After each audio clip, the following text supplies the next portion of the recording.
Penguin Random House Audio presents A Sister in My House by Linda Olsson. Read for you by Orlagh Cassidy. One sister have I in our house, and one a hedge away. There's only one recorded, but both belong to me. Emily Dickinson. I can't explain why I did it. Often, it is as if a part of me has its own impulsive life beyond my control. I am astounded at the mess it causes, and occasionally at the good that comes of it regardless. But whichever way, it is always my conscious self that has to deal with the consequences, good or bad. Now, when I look back at how this particular whim came to have such a profound effect on how I view myself and my life, I can't understand that I had no notion of it at the time. That I didn't understand the seriousness of my ill-considered invitation. A few words sprung from some cache deep inside me, seemingly without any particular effect when uttered. None that I was able to discern at the time, anyway. Was there perhaps some subconscious intention, some unacknowledged hope that lingered deep inside me? Was I, after all, affected by what had preceded that moment when I stood facing my sister and invited her to come visit me? Or was there something about her that caused me to speak those words? I don't know. I can't answer my own questions. I don't understand myself. All I can do is accept the consequences and try to live the rest of my life as best I can. Try to savor what remains of what I previously so lightly discarded. Day 1. "Which bed shall I make for the guest?" asked the young woman who stood facing me in the semi-dark dining room. Her brown eyes were expressionless. To her, it was just a practical question, of course. But the words struck me as if I had swallowed something hot and heavy. And once ingested, they came to rest somewhere deep inside me, burning. The realization that when evening arrived, my sister would be here. Sleep in one of the beds, occupy one of the rooms, invade the space I considered mine, and affect the atmosphere. Not because of some intention on her part. No, it was me. I was the problem. What I consider mine has always felt so very... I am not sure how to describe it. Fragile, perhaps. So exposed and vulnerable, in every way. I am unable to share anything that truly means something to me. And when circumstances force me to, all I want to do is walk away. Leave everything behind. It is forever ruined for me. When I think about it, I see it has always been like that. Before Emma existed, too. Perhaps I am so afraid of losing, if I put up a fight, that I give up without even trying. It is not something I am proud of, but now I am able to acknowledge, without any sense of shame or guilt, that this is how it is. I swallowed hard, to no effect. The heat had reached my stomach, and I felt nauseous. The young woman waited patiently for my response. My thoughts flew from the master bedroom behind me down the stairs to the 2 bedrooms in the basement. That was where I wanted to place my sister. But if I didn't sleep in the master bedroom myself, wouldn't it seem strange not to give it to her? On the other hand, letting her have it would mean giving her a larger part of the house than I wanted to.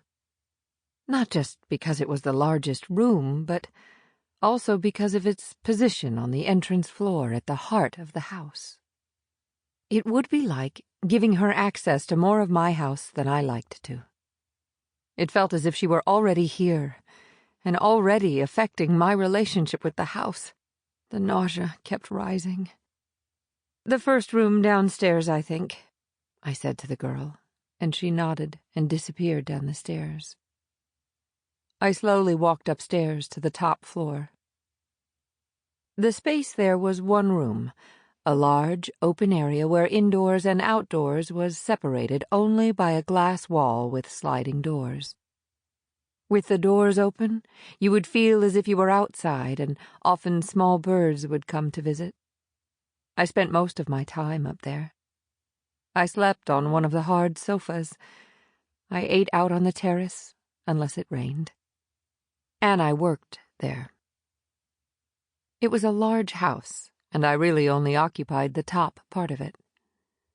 But I liked the feeling of the rest of it being there below me. It worked like a kind of buffer against the world. I walked out onto the terrace, which I used to think of as my garden. The first one I'd ever had. But it was really just a space with terracotta tiles on the floor and a few potted plants.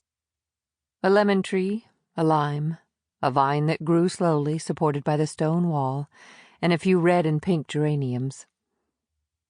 The large, mature bougainvillea didn't quite belong, I thought, although it filled the entire left part of the terrace with its purple splendor.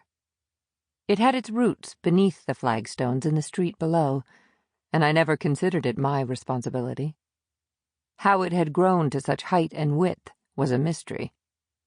Its extravagant blossoms overshadowed the modest efforts of the other plants. I never watered it, but it didn't seem to matter. It must have found its own source of nourishment somewhere deep below. I looked up to the sky and raised my hand to count the number of fingers between the sun and the ridge of the hills. At least an hour of daylight left. That would make it around 5:30, and the bus wasn't due until just after 8. I had time to finish the day's gardening if I got on with it straight away. Water the plants, pick up dry leaves and twigs, sweep the floor, and fold the sun chairs. But I remained seated. I heard the girl call goodbye from downstairs, then the sound of the front door opening and closing, followed by the gate to the alleyway, and finally the sound of her rapid, light steps on the street below. The house was mine again. I stood up and went downstairs. The kitchen appeared very dark after the intense light on the terrace. I poured myself a glass of cold white wine and brought it with me upstairs. It wasn't just the plants on the terrace that needed care. The house itself also felt like a living organism that needed me. Or perhaps it was I who needed the house. It embraced me and protected me. It seemed to strive toward the sun, just like the plants did. And perhaps that was why I, too, lived up there, close to the sun.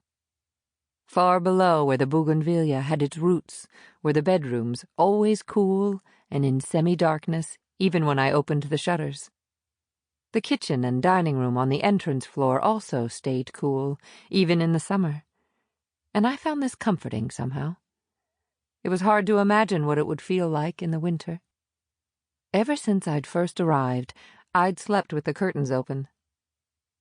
I learned how to determine the time of day with only a quick glance. I liked that, and by now I trusted my assessment of the light more than I ever trusted a watch. I saw the most beautiful sunrises and night skies of my life, and I never tired of gazing out over the bay below, where the surface of the sea constantly shifted color and mood. The white buildings climbed up the slope from the harbor, forming a kind of amphitheater, and beyond them the crest of the steep hills constituted a protective wall. I loved the view the most like this, at the end of the day. This would be my first complete year in the house. My first winter. I no longer had any other home, although I wasn't sure I could count on being allowed to renew the lease at the end of the year, or would be able to buy the house. But I thought no further than the end of the year. Wood was stacked by the fireplace in the dining room, so I assumed it might get cold. Sample complete. Ready to continue?